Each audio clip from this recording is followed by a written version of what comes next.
My jungle will lure you in with paths that are deceptively apparent and secrets that will never be uncovered.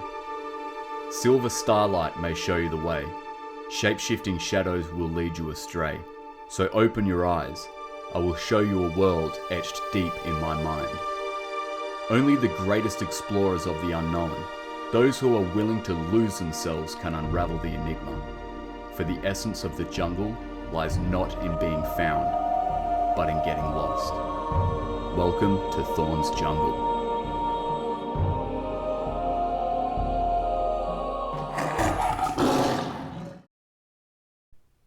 Welcome to another episode of Thorn's Jungle. I'm your expedition guide, Adam Thorn.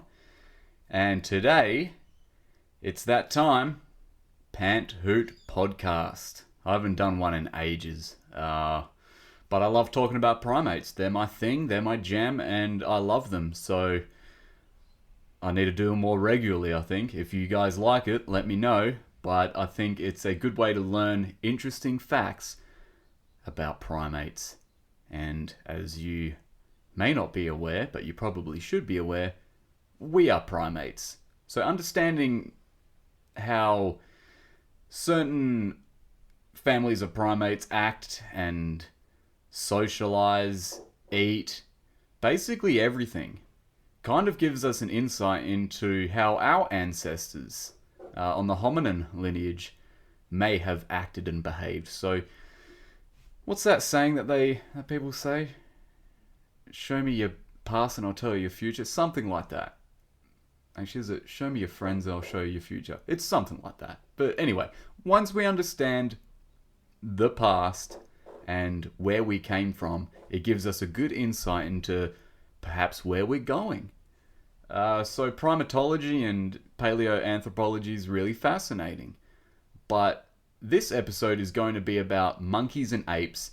What's the difference, and can you say an ape is a monkey or vice versa? A monkey is an ape.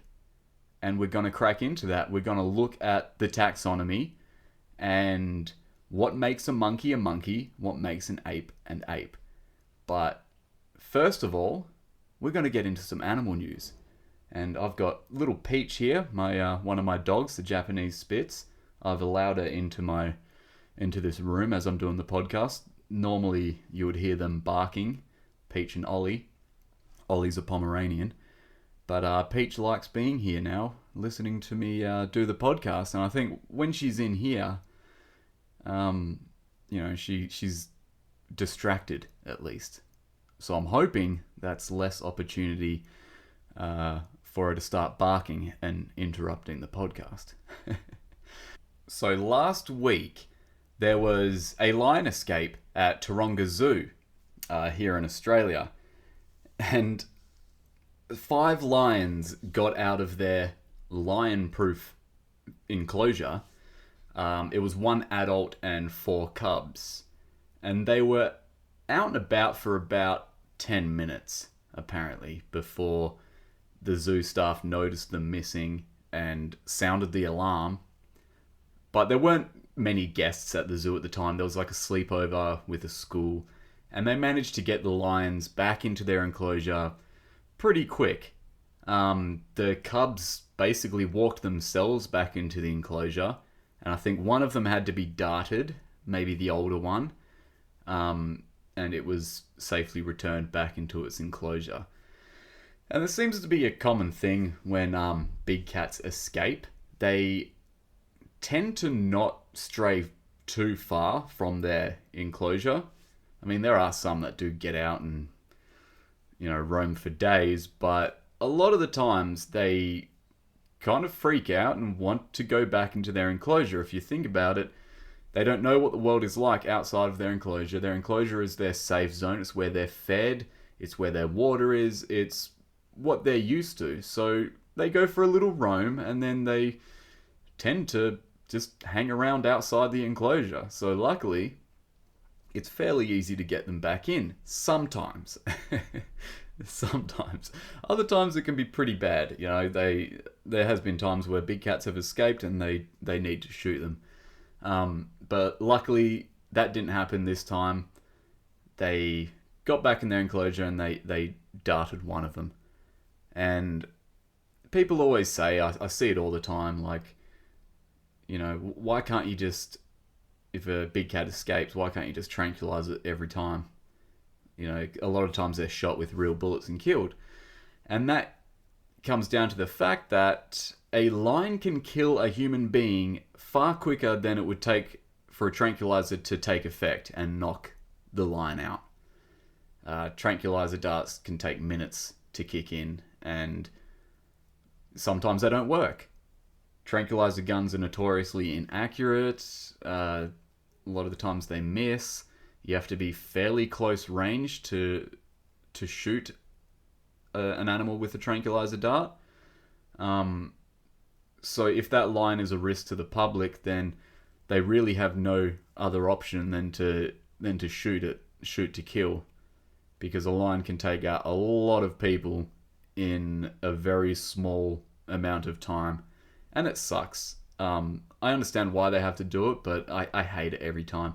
And it's traumatic for the zookeepers, the people that work with these animals, and having to see that happen. It's a tragedy for the police or whoever actually has to take that shot and destroy such a magnificent animal.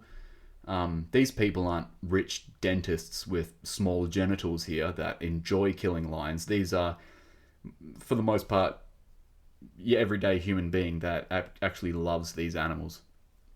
So it sucks, but luckily that didn't happen this time. But the news coverage of this was bloody hilarious. So when I woke up, I found out about it online. And I was watching the news and there was nothing said. The news hadn't realized, right? About 2 hours later, breaking news: lions loose in Sydney. Lions loose around Taronga Zoo, blah, blah, blah. At this point, the lions had already been captured and returned to their enclosure hours before this, right? But the news has all these bloody helicopters flying around, and so they're claiming that it's live, right? They're like, live at Taronga Zoo. I was watching the exact same footage, like 3 hours before, okay? But the news is now showing it and claiming it's live. And this is hours after the lions have already been returned safely to their enclosure. And for the next 2 days, they're calling it the Great Escape and showing all these like massive male lions.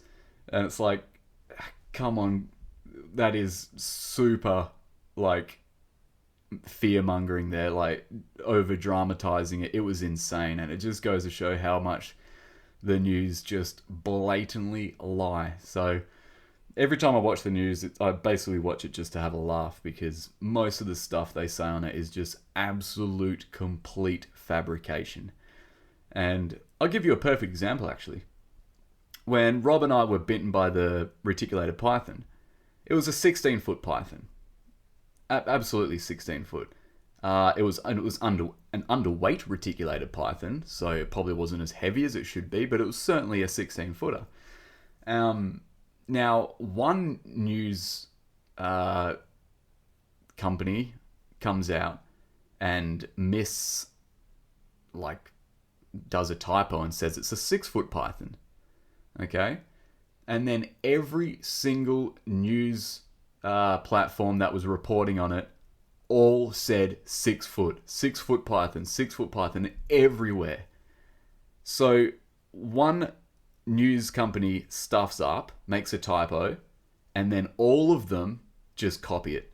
And it just goes to show how little research these news places actually do in their coverage. They do absolutely none. And they even posted the video of it.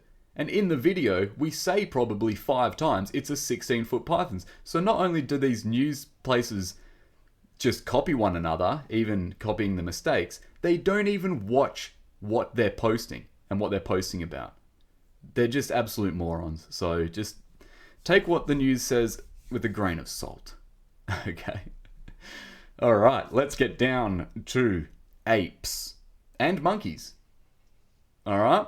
Now, time and time again, I watch movies or the TV or something, And I'll always see like chimpanzees and people going, oh, look at that monkey, oh, stupid monkey, or saying that the chimpanzee's a monkey. And it always frustrated me because I'm like, it's an ape, it's not a monkey. But let me explain what actually makes a monkey and an ape an ape. Can you actually say that? Can you say a monkey is an ape or an ape is a monkey? And I'm going to break it down for you because there's a lot of factors that come into play here. There's taxonomical factors, so categorizing a primate, and this comes into play, and also the morphology of the primate that comes into play. And that determines whether or not it's an ape or a monkey. Now we're going to start off with the taxonomy, okay? And I actually love primate taxonomy. It's something that I've been really focused on for the past year or two, and it can be complicated, but basically taxonomy is classifying animals, plants, and fungi. Any living thing can be classified using taxonomy. Like, for example, if you saw a chair, you'd go, okay, it's a chair. We know that. What sort of chair? Is it an armchair? Is it a stool? Is it a sofa? Is it, a recliner? And you can categorize them as detailed as you can. And that's coming from like domain, kingdom, phylum, class, order, family, genus, species. But within those categories are like subcategories as well, and that's where it can get kind of confusing. So with primates, we'll skip straight to the order. Order, primates. Okay? And within this order is a suborder. And that is whether or not it's a dry-nosed primate or a wet-nosed primate. A dry-nosed primate is a haplorhine, and a wet-nosed primate is a strepsirrhine. So the wet-nosed primates are animals like your lemurs, potos, lorises, and your dry-nosed primates, your haplorhines, are your monkeys, apes, and tarsiers as well. So that's a suborder. Then you've got a infraorder, which separates them even more. So with your strepsirrhines, which are your wet-nosed primates, it will break it down whether or not it's a lemur, poto, loris, bush baby, things like that. So it'd be like lemuriform, lorisiform, things like that. And then with your haplorhines, we've got simiiform, so your anthropoid primates. And now tarsiers are split from that now. So we've got simiiforms and tarsariforms are now separated. Then we get into a parvorder, and this is an easy one. This is whether or not it's a New World primate or an Old World primate. Your New World primates are your platyrrhines, and your Old World primates are your catarrhines. So whether or not it's from Central South America, which are your platyrrhines, or Old World, which is Africa, Asia, and that's your catarrhines. So what we're going to be focusing on today is your haplorhines, which are monkeys and apes, also tarsiers. But narrowing it down, we're going to be focusing on your simiiforms, which are your apes and monkeys, opposed to like prosimians, which are your lemurs and things like that. Then with the parvorder, we're going to be focusing on the catarrhines, because all apes are Old World primates. They're from Asia and Africa. So the parvorder catarrhine, Old World primates, that's where we're going to be focusing on. We're going to take it one step further taxonomically. Okay? So just bear with me here. So apes, from your parvorder, we get into families. And apes are part of a superfamily called Hominoidea. And this includes gibbons, it includes orangutans, gorillas, chimpanzees, bonobos, and also humans, Homo sapiens. And then from that superfamily, we go down to family, which is Hominidae. And now in this family, we have taken out gibbons. They're part of their own family called Hylobatidae. They're hylobatids. So this family now has been restricted to chimpanzees, bonobos, gorillas, humans, orangutans as well. All right. Now, what you'll notice is that doesn't include monkeys. Okay? Monkeys are not part of that superfamily Hominoidea. They split from the lineage of that apes went down about between 20 and 25 million years ago. Okay? Monkeys branched off and started their own sort of lineage of evolution.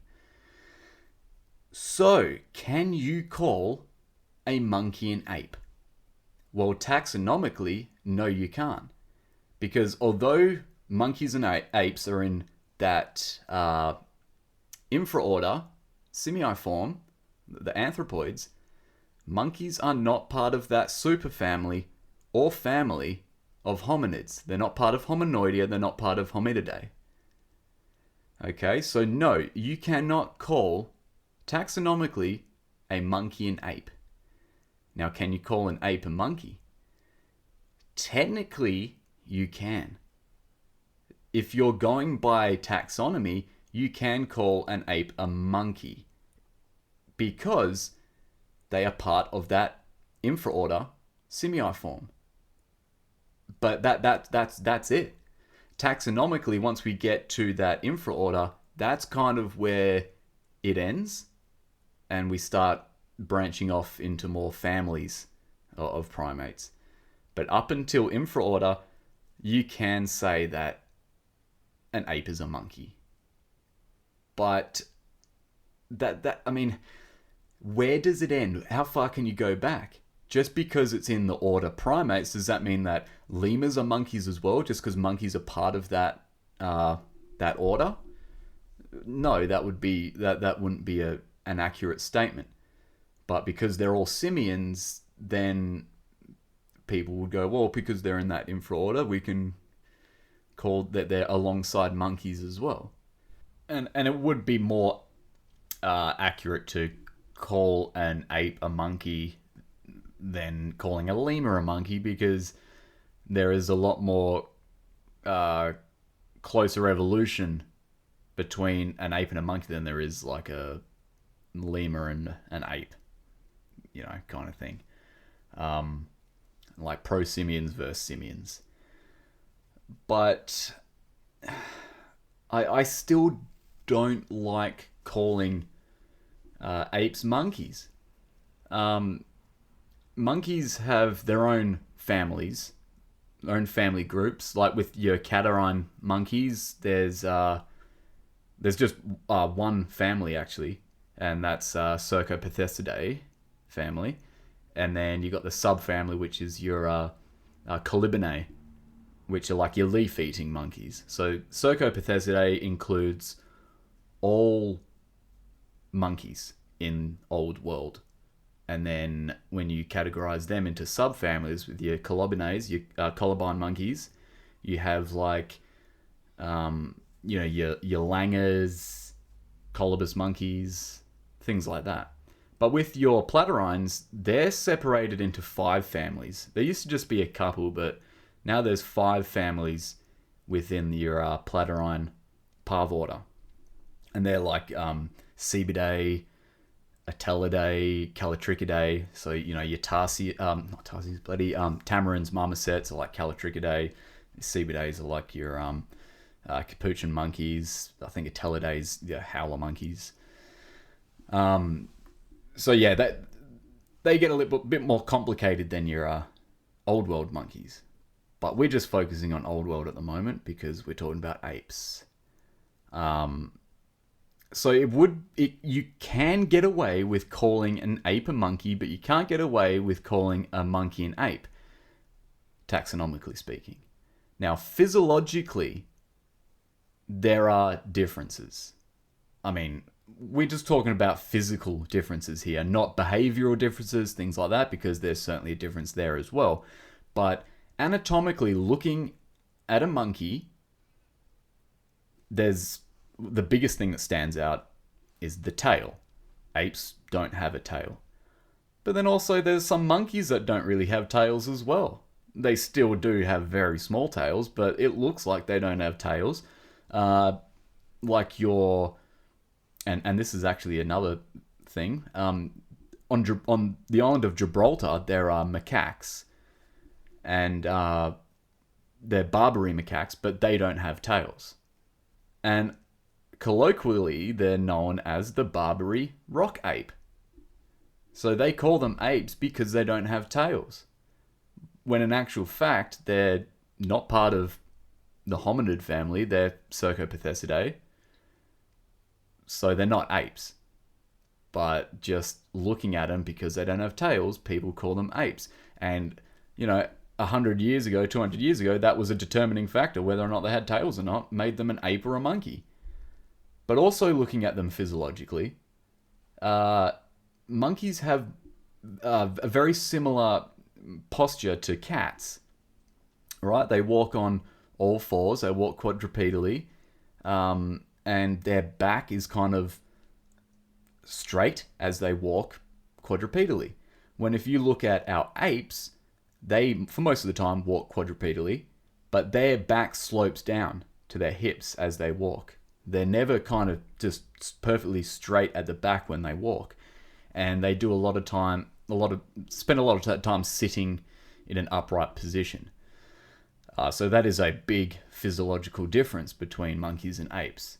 And then your gibbons, your hylobatids, they're something else altogether. They're like, they are apes because they're part of Hominoidea superfamily. But they branched off from the hominid family, I think like 11 million years ago, maybe more, I believe. I'm not too sure. I can't really remember. And then you got your orangutans. People are like, well, orangutans are pongaids, and they're part of Hominoidea. They're part of the hominid family, but they're in the subfamily Ponginae. So they're in a subfamily of the hominid lineage. So they are still apes. Okay. So, can you call an ape a monkey? Well, yeah, I guess so. I don't like it. Also, apes build nests, monkeys don't. There are a lot of behavioral differences. Technically, you could get away with calling an ape a monkey, as much as I dislike it, because there's millions of years of evolution there that separates them. But you wouldn't be necessarily frowned upon if you said that. Calling a monkey an ape, that would be wrong taxonomically, but 200 years ago you probably could have got away with it, because there are, especially if it didn't have a tail, like your Barbary ape, your pig-tailed macaque, your mandrill, or your drills, they don't really have obvious tails. So a lot of times they were called apes. And there's actually a macaque, the black-crested macaque that lives in Sulawesi, and they get called the black ape quite regularly because they don't have a tail, and they still get called that to this day. But it's not correct. They aren't. They're part of their own family of monkeys, of primates. So yeah, I think just to be safe, leave the term ape to gorillas, chimpanzees, bonobos, orangutans, and humans. Leave the word monkey to like actual monkeys, and you can tell the difference. Like, if it's not like, the apes are very obvious. They look like apes. They're very familiar to us. A lot of people have trouble determining the difference between a bonobo and a chimpanzee, but hey, if it looks like a chimpanzee, it's an ape. We all know what chimps look like: gorillas, orangutans. So they're apes. All the other things that look like monkeys, call them a monkey. Alright? I all the time, this is a common thing. Buddy, it's a good monkey. Oh, it's a good monkey. Like, it's not a monkey, it's an ape. But technically, yeah, they are simians. They are anthropoids. So, yeah, I shouldn't get too mad, but yeah, that let's just leave that as the general rule, okay? So, talking about the taxonomy, I probably lost yous. Okay, it gets a bit confusing, and especially when other people use different words for things. Like there are interchangeable words, like with your infraorders, you can either call them simiiforms or you can call them anthropoids. With the infraorder with the lemurs and stuff, you can call them prosimians. There's a lot of interchangeable words as well. But that's another thing that gets me with taxonomy. It's all in Latin because Latin's a dead language. It can't change. There's no real slang or colloquialisms in a dead language because it's preserved as it is. But they can still change the words.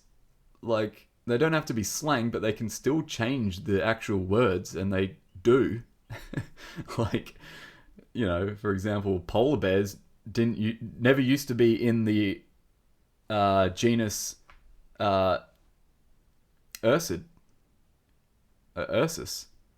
maritimus. They used to be in another genus. It was like something or other, and it was only until maybe like a few decades ago they were put in the Ursus genus. So the words can't change, but they can just use another word, so it can get quite confusing. But taxonomy is fascinating, especially when it comes to primates, because you can go back in the taxonomy and see, for example, where chimpanzees split from humans' last common ancestor between 7 and 11 million years ago, and what is classified as a hominin, which is the human lineage of primates. And there's a lot of debate whether or not gorillas still belong in the Homininae subfamily. A lot of the times they are. They say hominins are just the African apes, but then you get into tribes. So this is like another complicated thing with taxonomy. There are tribes, and Homininae is the human tribe, and there's Gorillinae, Panins are the chimps. I think it's Panai. So it can get confusing there. But if, realistically, chimpanzees and bonobos are hominins because they are certainly part of the human lineage. And gorillas, we're actually more closely related to chimpanzees and bonobos than chimpanzees and gorillas, which is bloody crazy. So there is more of a distance between gorillas and humans than there is gorillas and chimpanzees, which is amazing.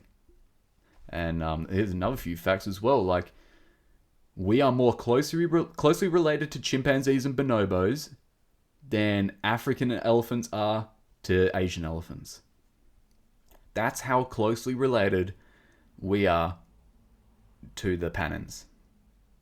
The Pan troglodytes, the chimpanzee, and Pan paniscus, the bonobo. It's pretty cool. And looking at the hominin lineage, we had some cool animals within our lineage. You like Australopithecus africanus. It's like a bipedal chimpanzee looking thing. Then obviously we had a lot of species of humans in between. And humans are the last surviving animal within the Homo genus. But before that, there were a lot of homos walking around. There was a lot. And for certain periods of time, Homo sapiens lived alongside them. We lived alongside the Neanderthals, Homo neanderthalensis. There was... See, for once, that's not my dog's barking. That's another dog. But it's going to set Peach off. Peach, please don't. Please, come on. You're better than that. You don't have to start barking, okay? You mind your business. So there were lots of species of humans. There was Homo heidelbergensis, Homo floresiensis, Homo erectus, Homo neanderthalensis, Homo agaster, lots of them, okay? And we're the only ones left. And we're not 100% sure why. There was definitely inbreeding between humans and Neanderthals. Most humans have between 1 and 3% Neanderthal DNA in them.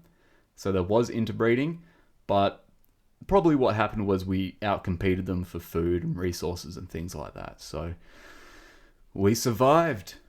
But anyway, I digress. Maybe I'll do that on another episode, get into more paleoanthropology and where we came from.